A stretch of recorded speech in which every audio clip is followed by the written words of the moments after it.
নবীজি বলছেন, তোমরা হাঁটবে যখন রাস্তায় চলাফেরা করবে, তোমাদের উপরের দিকে দেখবে না যে তোমাদের উপরে কারা আছে, অলওয়েজ দেখবা তোমাদের নিচে কারা আছে, তোমাদের চেয়ে খারাপ কারা আছে।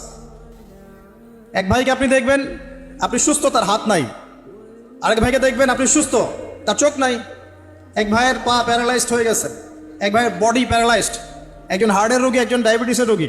আপনি সুস্থ আছেন, অথচ ওই ব্যক্তির অনেক টাকা পয়সা আছে, আপনার নাই। এখানে কে ধনী বলেন দেখি, আপনি না সে?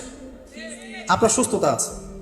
আরেক ভাইয়ের অনেক বড় বড় ফ্ল্যাটস, কিন্তু আপনার এতটুকু নাই, ছোট্ট একটা বাসা। আপনার কষ্ট লাগে, আমারও যদি এমন হতো। ওই বাসায় গিয়ে দেখলেন যে ইন্টারনালি সে ব্যক্তি সুখে নাই, তার পরিবারে অশান্তি, তার পরিবারে হৃদ্যতা ভালোবাসার বন্ধন নাই। আপনার পরিবারে আছে।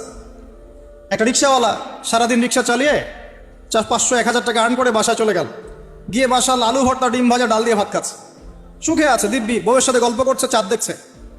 আর সেই তো কবে আপনি ওয়াইফকে নিয়ে চাঁদ দেখেছেন ঠিক নাই। আপনি টাকা অর্জন করার নেশায় বছরের পর বছর স্ত্রী থেকে দূরে আছে, দেখারই সৌভাগ্য হয় না। আসলে সুখ কাকে বলে? সুখটা কি জিনিস? ঢাকাবাসীকে সুখ বোঝানো দরকার।